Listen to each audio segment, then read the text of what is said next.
we are good to go. Okay, welcome everybody. So good to see so many people here. We are going to have a fascinating talk by Kaspars Germanis, who comes to us originally through the Center for Geopolitical Studies, which is a think tank at Riga Stradins University. It was founded by Maris Anjans, who has been here to the Society about a year or two ago, and we did a radio show with him. And that's how I met Kaspars, through him. And he came, the Riga's Center for Geopolitical Studies has an affiliation with the Foreign Policy Research Institute here in Philadelphia, and he is now affiliated with FPRI here. Right? Yeah. Tell me I'm getting all this right? No, so far so good. And he's going to speak to us about the Ukraine war and its impact on the Baltic states.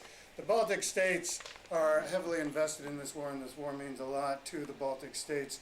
If you were at the 75th anniversary of Stradins last summer, the Latvian Society in New Jersey, the president of Latvia was in attendance and spoke, and at the end he nicely took questions, and a woman from Ukraine stood up and she thanked him.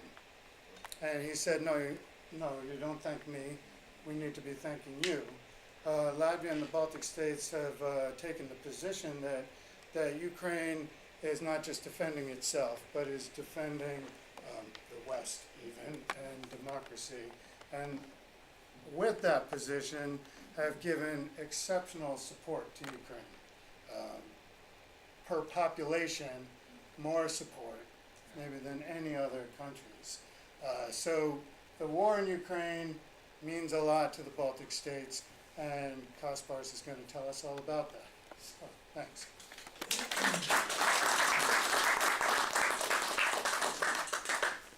Thank you, Jan. Thank you for your kind words. Good afternoon, everyone.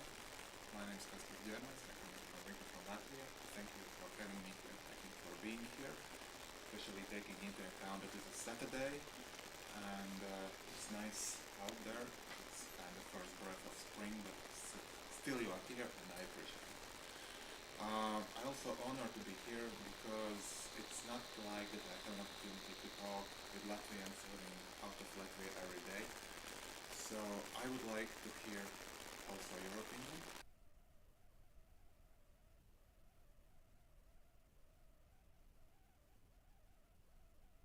Direction today is going to be on two directions. Of course, I'm willing to talk, but I would like to hear also your opinion. Yes, on the politics, on the geopolitics, on the situation we are facing right now. So let's start. I know that you know Latvian history very well, probably even better than I do.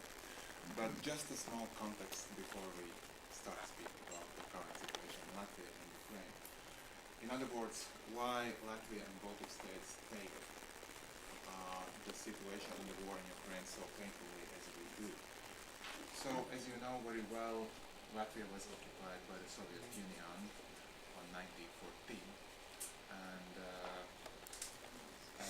and this occupation was characterized by deportations.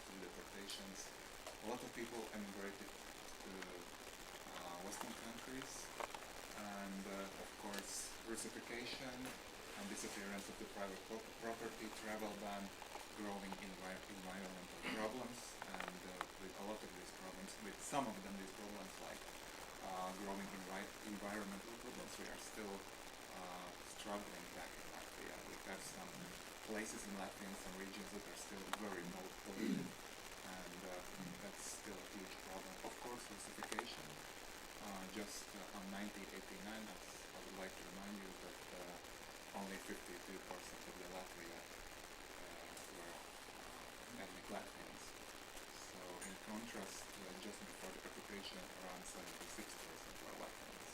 So, and I'm coming from Riga, and I still remember from my childhood, when I was a kid in the 90s, the Russian language was the main one. And I still remember such a small episode from my childhood. I was living in a big house, 80 apartments, and I had a bicycle. I wanted to go into the very house, and one guy opened the door for me, just let me in. And I answered him, not answered, but thanked him, I don't know why, but спасибо in Russian, because it's like a common thing to speak in Russian. And he looked at me and said, do I look like Russian? Latvian? And I felt a little ashamed. So, but that's how it worked. And in other cases, I still remember at the end of the 1980s, people in the grocery stores asked me to speak in Russian instead of Latvian, because the woman who was in charge of everything, she was Russophone. Yes, diversification. As I told you, like, culture seems to I don't think you see. So in 1935, 1.9 million people back in Latvia, and Latvians were around 76%, the Russians 6. Also, we would like to pay attention to Jews. Almost 5% of the Latvian population was Jews, but this community was almost totally destroyed because of the Holocaust in 1941 1944. Russification, speaking about Russification, Lenina Ila or Ulica Lenina or Lenin Street, the main street in Riga, breathing street right now. So, and these are the newspapers that existed in Latvia on 90s and very early 2000s, before the internet era. So like this to support all these newspapers were very popular among the Russified people in Latvia. So, and then, so the occupation was over, 1991, and I choose the period from 1991 to 2014, like the time when Latvia, as other Baltic states, got back their place in Western civilization in the western part of the world, so it means membership in United Nations, later also European Union, NATO, and other organizations, international organizations like World Bank and Monetary Fund and so on. Slow and gradual increase in the importance of the Latvian language. So step by step Latvian language got back its place in society, and slow and gradual decrease of the Russian influence in Latvia. It's very, very slow, very, very low, very, very slow, and yeah, we still, even just before the Russian invasion of Ukraine in 2014, we still had a lot of things that marked Russian influence of soft power and its influence in Latvia. For instance, maybe if you are interested in ice hockey, you know Continental Hockey League. Riga Dynamo participated in this tournament together mostly with Russian teams. It was financed by Gazprom. It's a Russian state-owned company. And yes, and before every game in Riga we had a Russian anthem or Soviet anthem at some point. By the way, Latvian anthem was in Russian before every game, so it was 50-50, but still. And so here we are, Russian invasion of Ukraine in 2014, the consequences. Actually, if you remember, we have almost anniversary, because the first Russian invasion started at the end of February 2014, just after the Sochi Olympic Games. So it's almost 12 years since so-called polite people, or in Russian viewed. If you remember the story, suddenly some strange man appeared in Crimea Peninsula, in Crimea Peninsula, and they didn't have any Russian army marks, nothing. They came from nowhere. In the end, of course, they were Russian soldiers, and Russia started to control and actually annexed Crimea, one of the regions of Ukraine. So this is how actually Russian invasion of Ukraine has started. Since that time, since September 2014, NATO decided to send its soldiers to Latvia, also Estonia, Lithuania, and Poland. Since 2016, we have a permanent multinational brigade in Latvia under the leadership of Canadians. So since that time, I mean 2014, we closed down Russian media, for instance, Russia's Russian media, because before 2014 it was totally available to watch the Russian official media, Russian official propaganda back in Latvia. Myself, I sometimes watch Russian TV just to see how the things are happening there, not because I was doomed by propaganda, but still. And yes, regarding the Continental Hockey League, I already told. Also, back in Jurmala we had a competition, song competition, music competition, Novaya Valna or New Wave. It was also closed down after the invasion. And of course the highest stress level in society, I still remember that many people, many men, not necessarily men, also women, decided to participate in Zemesardze or National Guards. It's Latvian Russian National Guards. Let's say like this. And yes, I still remember the time very well. I still remember very well one small episode. One old lady called to Latvian radio. We have a show on Latvian radio sometimes where all the people can call to the live and to tell whatever they want, to speak about whatever they want. And there was one old lady, I don't know, 70, 80 years old, and she started to cry. And she started to cry because she remembered that time when Soviets invaded Baltic countries in 1940. It was one of the first childhood memories, and she was afraid that it is going to happen again. So that was the level of stress back in Latvia at that time. Even more, things get even more serious on 2022, when the full-scale war has started. Significant military, financial, and humanitarian support from Latvian NGOs and residents were provided to Ukraine. A lot of Latvians left to Polish-Ukrainian borders, and they took the Ukrainian refugees back to Latvia and provided them actually everything, even their own apartments. So also we had the biggest protest action in Latvia since the independence. It was held on March 5, 2022. 30,000 people participated in this protest action on manifestation, and it's still the biggest one since we get back our independence. The biggest refugee stream since the independence. Even now, it's hard to say how many Ukrainians are living now in Latvia, but because they are coming and they are leaving. So, and we do not have like official papers. And many of them, these Ukrainians, they are coming from Europe, so they have some job in remote. They have now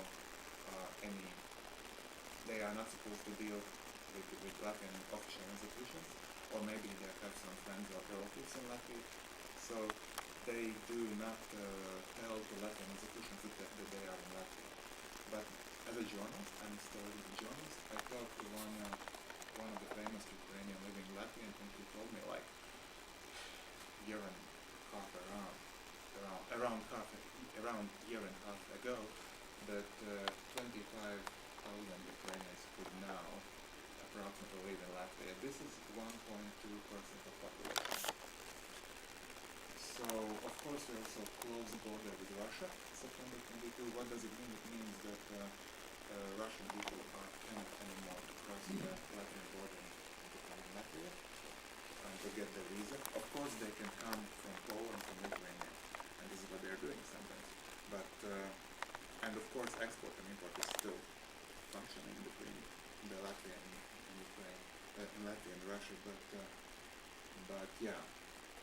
Anyway, it's not so easy anymore from Russia to come to Latvia. We cannot get visa. Actually, we do not have an ambassador now in Latvia, in Russia. Our relationships with Russia is on the lowest point since we get our independence. One more time, we do not have an ambassador now in Latvia. We have just some officials. So the rapid decline of the Russian language in Latvia, many Latvians, I know personally them, by the way, are refusing to speak in Russian. As a former sportsman, bobsleighs that maybe you know Zingis Etnos. He once said, guys, I'm not able anymore to listen to Russian songs like they're talking about here. So, and for instance in ATMs, normally it was before, if the Latvian, Russian, English language was available on ATMs, now Latin and English only. Some people think this is too much already, that Latvians are humiliating Russians, and at some point we can get back a backlash, because not all Russians are against Latvia, but if we humiliate them, at some potentially critical point, it comes back in a negative way back to Latvians. So it's a question, maybe you have an opinion, I would like to hear it later. The destruction of the Soviet symbols and monuments around the country. This picture, I don't know if you see it or not, but this is, sorry? I believe those ones who have been in Latvia know this famous Russian monument in Pārdaugava. The Victory Monument? Victory Monument, yeah. And we trashed it on August 2022, if I remember correctly, year 2022. And actually we were expected that at that time, I remember, I was in Riga at that time, that we will have a street fights, Latvians against Russians, to be honest. There were such rumors, but in the end nothing happened. It was quite peaceful, and there were some people who protested against it, but actually nothing serious. So, and not only here, and also in Daugavpils and other places, Soviet monuments, Soviet symbol, it's almost non-existent anymore in Latvia. So, the attitude to the Russian invasion of Ukraine. So, this is, I have like two surveys, March 2022 and January 2025. I'm sorry I didn't find some data from the second part of the 2025. Currently, we are not covering it. So this is the latest one. So, answering to the question March 2022, this is Ukraine or Russia, very simple question. Right? So, 65% back in Latvia supported Ukraine, 8% Russia, 21 nobody, and 5% hard to say. And on January 22, 2025, how the war should be ended. So this is another type of the question. How the war should be ended. And 47% responded that the war should be ended as soon as possible, even if Ukraine has to give up the territory. And Latvian speakers, among them Latvian speakers were 39 and Russian speakers 63%. So more than one-third Latvians supported the idea that the war should stop immediately for any price, even if Ukraine is supposed to give up the territories. And the liberation of the entire territory of Ukraine, 37% and 15% hard to say. So that was the attitude. So Latvia's current relations to Russia are already told about the current situation a little bit. So we don't have an ambassador, but still Latvia and Riga particularly is one of the centers of the Russian journalism in exile. 2.5 years ago I covered an article about Russian journalists in Latvia, and at that time they told me that there are around 400 people who are working for media. These are not only journalists, but they can be some technicians and that kind of people. But it was before the case of TV Dozhd or TV Rain, if you are familiar with this. Since they are expelled, they are now in the Netherlands and Amsterdam. I think, I don't know, maybe 300, maybe 215. I don't know. Still, despite everything, Russia is still an important partner in the economy for Latvia. In 2025, according to official data, Russia is the sixth biggest partner in export, more than 891 million euros, and 26th is the 26th biggest partner in import, so more than 97 million euros. So, for instance, Latvian pharmacy is still very popular in Russia. It's one of the most popular field.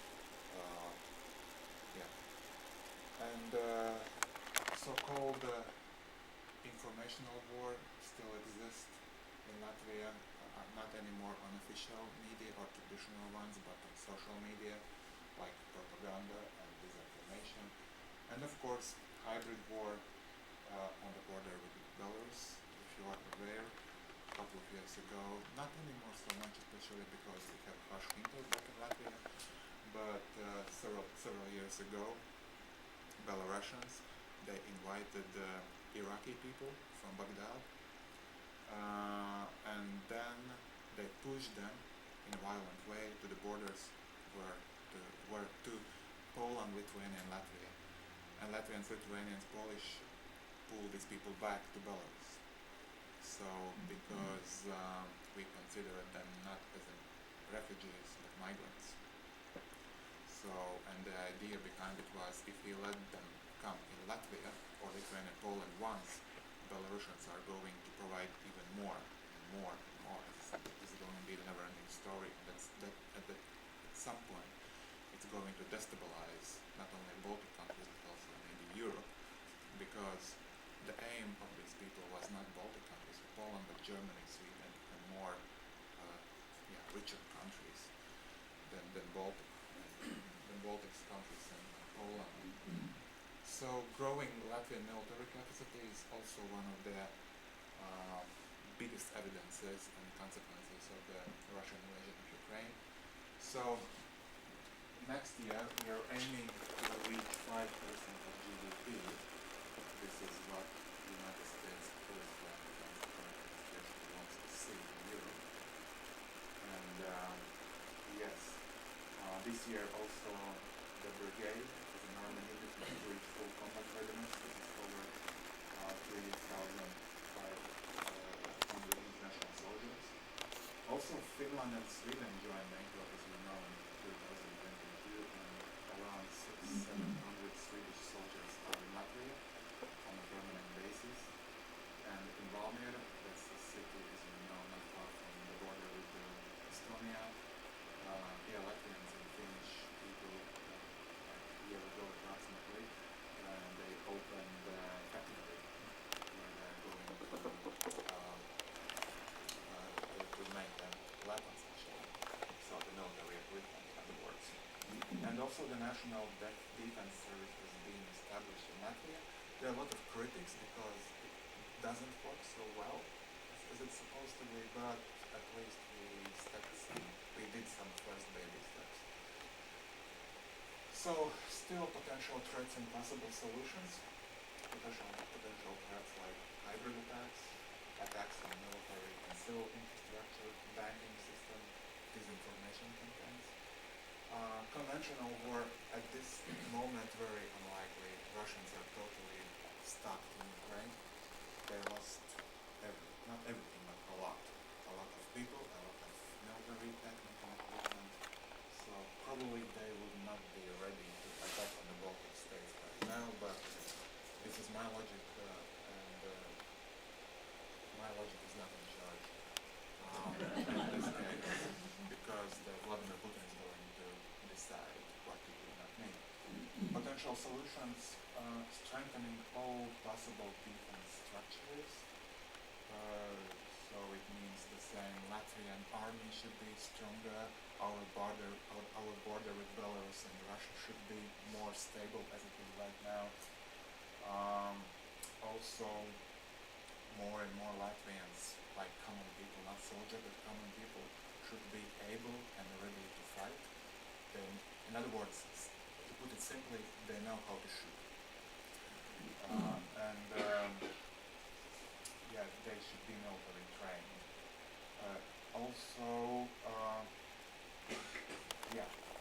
These are like, because we're going now forward. new order, new world order, this is like a question. Um,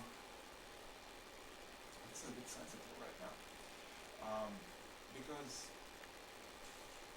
um, as you know, the world is changing right now. According to many people, I'm agree. We are living in times of changes. And because of different circumstances. And Latvia, in the context of its defense, should take into account that we are living in a time where actually it's a bit hard to predict the future. We do not know where we are going to be in 6 months, or a year, or 2 years, 3 years, or 5 years. It's hard to say.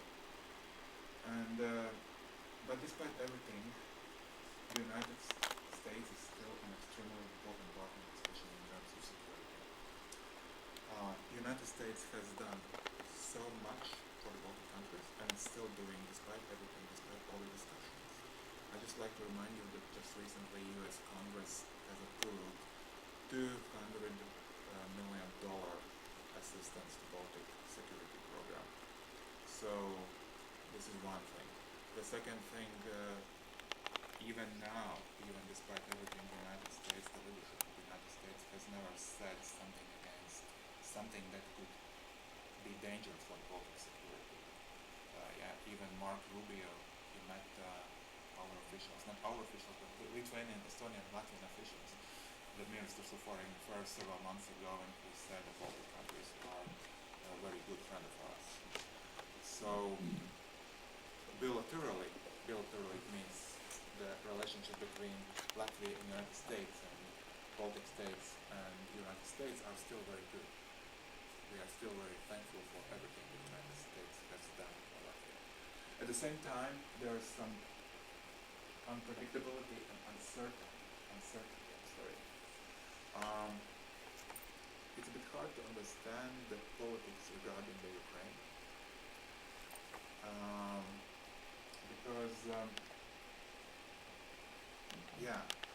Because it's not clear what is the position of the White House regarding the Ukraine, this war, in the context of the Russian invasion of Ukraine. It's not clear what's going to happen maybe with NATO. And since NATO and the outcome of the Russian invasion of Ukraine for Latvia, for the Baltic countries, for the Poland, for all this region, maybe for all Europe, is extremely important. It's like extremely important. You cannot exaggerate the importance of this thing. It makes this whole thing a little bit, comme si comme ça, as people say. It shakes a little bit. So individually, we are very thankful and happy to be the partners of the United States, but globally looking, we are a bit troubled, to be honest, back in Latvia. We are a bit confused, and we don't know what to think at some point. And this is what I'm saying as a Latvian who comes from Latvia. If you're gonna believe it, April 2025. This is a mistake. This is not 24. This is 25, of course. There was just one survey in Latvia. Has your attitude toward the USA changed after Donald Trump took office as the United States president? And 30% answered no change, 25% definitely worse, 20% rather worse, 13% do not know, 8% rather improve, and 4% definitely improve. Latvians, 63% acknowledge that their attitude worsened regarding the United States. And regarding Russians, the same attitude more or less. And experts, and me personally, I agree with this, they told that it's not about the values that current US administration is protecting or whatever, it's about Ukraine. Because in Latvia there are also a lot of, how to say, conservative people, let's say like this, who would like to support the ideas and the values expressed by Donald Trump and the current administration. But the Ukraine, yes, this is the painful point. This is the thing that hurts. And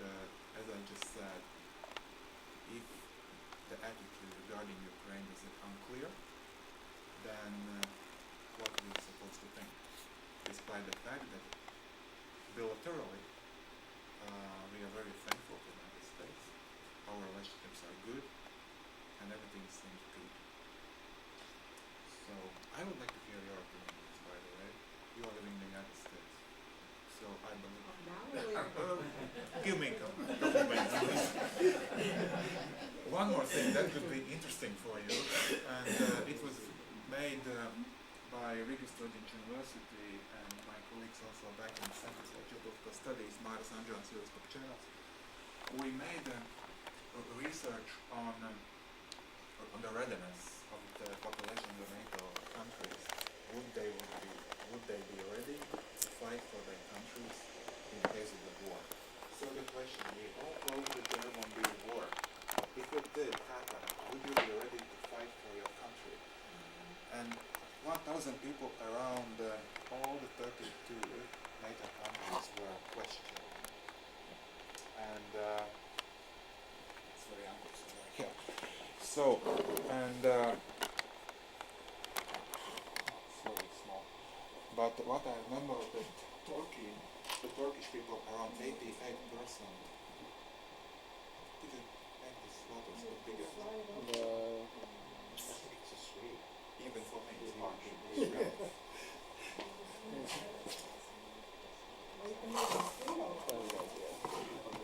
The screen's not even.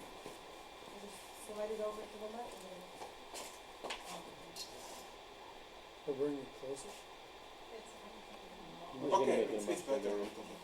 I could just read it. Yeah. Oh, there we go. Okay. He'll read it, Thank you. So, Oh, there. the positive, the most, how to say, the most motivated, maybe this is the right word, was the Turkish people. 88% were ready to fight for the country if something happens. Then Albania, Sweden, Finland, Montenegro, this is like top 5. By the way, Lithuania is number 9. Where And are then, we?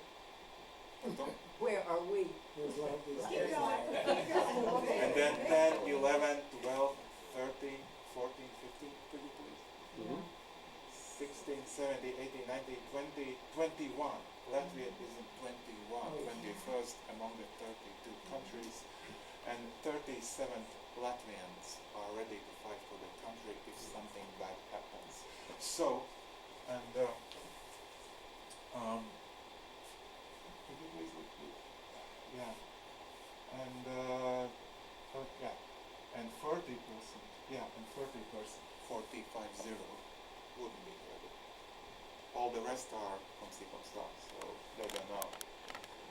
As Americans, probably it would be interesting also what happens here. And believe it or not, despite the fact that there is an ocean between us, we are still on the same page. Because the United States is just after the Latvia. So, 35% Americans, according to this research, are ready to fight for their country if something happens. And 48% wouldn't be ready. But the more relevant question is, what percentage of each country's people would be ready to fight for some other country? They didn't research. Because that's going to be lower across the board. Probably, yeah. And the lowest number is in Italy, and yeah, in Italy, Slovakia, Germany, Netherlands, and Hungary. So in Italy, just 24% for the country. And let's go next. Here we can discuss the social groups where is a higher will and lower will in Latvia, and the next slide will be about the same thing about Americans. And do you believe it or not, again, we are on the same page. There are no differences. Because higher will, speaking about Latvians, among men, age groups 65, 69, 55, 64, Latvian speakers, ethnic Latvians. What is interesting, PhD, so doctors are ready to fight more than masters and so on. Professions like like officials, so state administration, security, then IT and technologies, and people with medium or high Low income in opposite, women, age groups 25-33 and 18-24. They are less motivated. Russian speakers, non-citizens, undergraduate degree, unemployed, students, and people with low income. And are married. Higher will, male, age groups 55-64, 65-69, sorry. From rural areas, South, English speakers, master's degree, PhD, retired, even permanently disabled or unable to work. There is no difference between the racial and ethnic background, white, black, Hispanic, from 32-37%, with high incomes.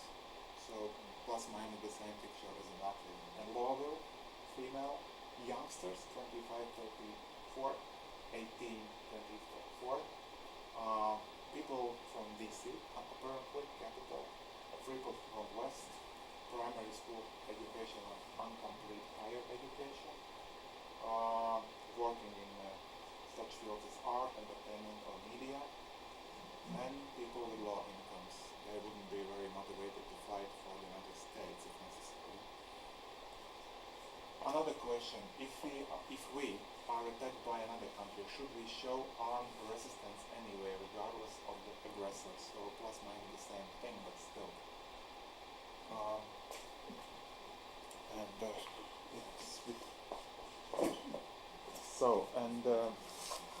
Answering to this question, the Finland is the first one, then comes Poland, Albania, Canada, and Greece. And Latvia is just 28, if I see. Around 65% believes that Latvia should show armed resistance anywhere, regardless of the aggressor. So 65%. United States, in opposite, it's 1, 2, 3, 4, 5, 6, 7, 8, 9. So among 32 countries, the readiness to show some armed resistance is the 9th highest. So yeah, around 80% already. So here, United States are in better position than Latvia. Oh, that's all actually. And just if I may,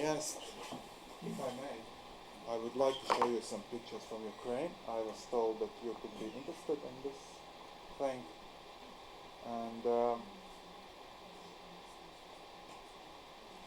I've been in Ukraine. Ukraine is a fantastic country. The last time when I visited Ukraine, it was October, November 2024. I visited Kiev, Lviv, Uzhhorod, and Odessa. So, and I'd like to show you these pictures not because I want to share my travel experience, but because behind every picture there is a story, and the story characterizes at least that very situation that was at that time in Ukraine. So this is Kiev. It's a wall where you can see the photos of fallen soldiers and just fallen civilians in Ukraine. And believe me, this wall is very, very long. It continues here.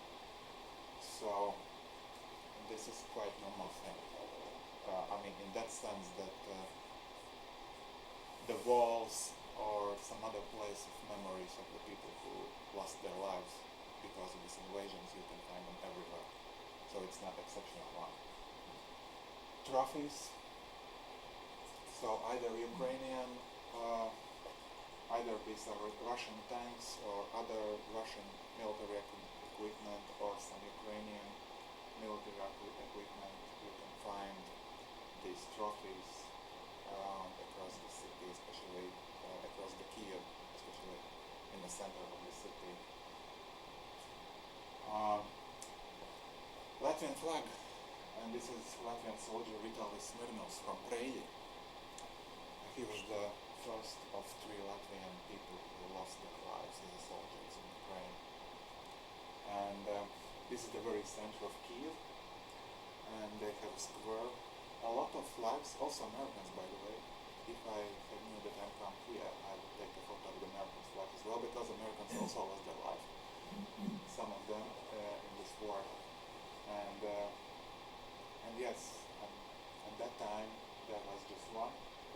soldier who lost his life in Ukraine, and this is the way how Ukrainians remember him. There are a lot of people around the world: French, British, Americans, Polish, Lithuanians, Estonians. A lot of colors, a lot of flags. And this one is dedicated for Latvia. Vitalis Nikas, 28 or 27 years old, if I remember correctly. Kiev, as you see, normal life. It's quite a big discussion in Ukraine as well, as far as I know. Some people are in a war for almost 4 years. Probably you know that in 10 days we will have the fourth anniversary since full-scale war, and at least a year ago there were still guys, Ukrainians, who who left their families and homes to join the Ukrainian army for the war, and at least at that time some of them have never returned. They are alive, but their rotation in Ukrainian army is so slow and so low that some guys are supposed to stay there for 2-3 years. And as I heard, in some worst cases, some men have never saw their child, their babies, because when they left, their girlfriends or wives were pregnant, and they saw their babies only on the cell phones or Zooms or etc. But some people stay in cities, they have a normal life. So it's a huge discussion actually in Ukraine how it is that some people are in a war, but some people avoid to protect their country. So I'm not blaming anyone, because I find this choice to go to the war or not to go to the war, it's a horrible choice, because either you are living for a war and you take a risk for your life, for your health. You could be disabled, or you could be killed, or either you stay at your home, at your place, but then there is this feeling. So I'm not going to judge anything. It's horrible choice. Trophies again. This is travel picture, one of the nicest churches in Kiev. So this is this very square I talked about. A lot of flags, also Ukrainians.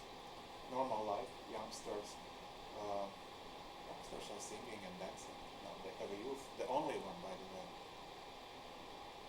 Some intellectuals playing piano, girls are listening. And this is Lviv. Lviv, the beginning of October, the first part of October 2024. I think there were around 1,200 Ukrainian soldiers who lost their lives in a full-scale war, not in 2014, but since 2022. And only from Lviv, not from other regions, even other towns, but only from Lviv. And there was an empty field. As far as I know, this empty field is not so empty anymore. And when I was in Lviv, every day 1, 2, 3 funerals were there. I was there for a couple of times, 4 or 5 times. It wasn't far from my place I lived. And every time I was there, it was again new. So by this I want to say that this is crazy sometimes what's going on from the point of view of demography. There is one very notorious Ukrainian journalist, Geopolitical, and he once asked a very good question: when the war will be over, and it will be over one day, and when the borders will be open, because probably you know that Ukrainian borders are closed down for the men. If you are from 18 to 55 years old, you are not allowed to leave Ukraine. Women and children are crossing the border, at least legally, but not the men. And so this guy, this Geopolitical, asked, when the borders will be open, are these Ukrainian men still living in Ukraine will leave Ukraine for their families, to join their families somewhere in Germany, Poland, Latvia, Lithuania, or wherever, or these Ukrainian women and the children or child will come back to Ukraine. So by this I want to say that the war and the consequences of the war are not going to be finished just when some peace agreement will be signed. The consequences will be for the generation. I would like to remind you that the birth rate in Ukraine is one of the lowest in the world. As far as I know, only South Korea. The situation in South Korea is even worse than Ukraine. So this story is very hard. It's very harsh. Lviv, if you have a chance, go to Lviv. It's a very nice city. So almost as Krakow in Poland. One of my favorite ones. Accidentally, Latvians are talking Ukrainians, and I find this minivan in the center of Lviv. So it was, I don't know who are they. I just, every day they have some manifestation in the next to monument dedicated to Taras Shevchenko, the most famous poet of Ukrainian poet. Uzhhorod, yes, that kind of memorials you will find in every city, every town, sometimes even in every village. Uzhhorod.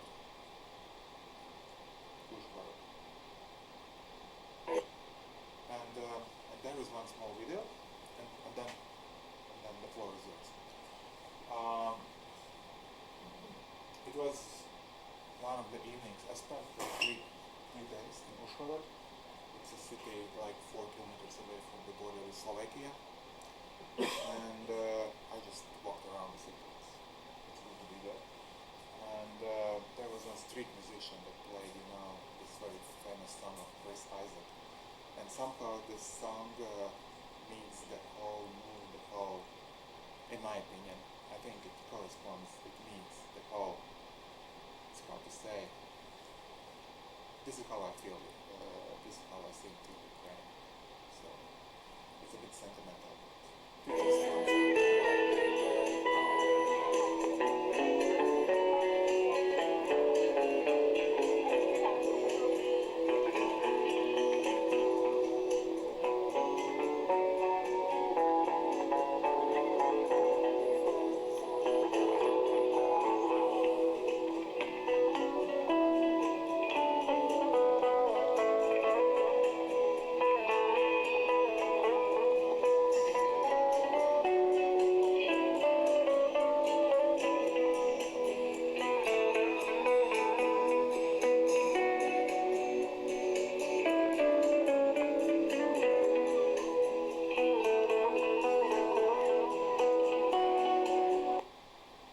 Sentimental, but somehow this is how I feel it.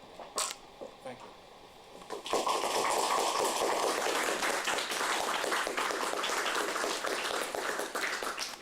So we invite your questions, your comments, and then afterwards we can have some refreshments. Yes, Who wants to go first?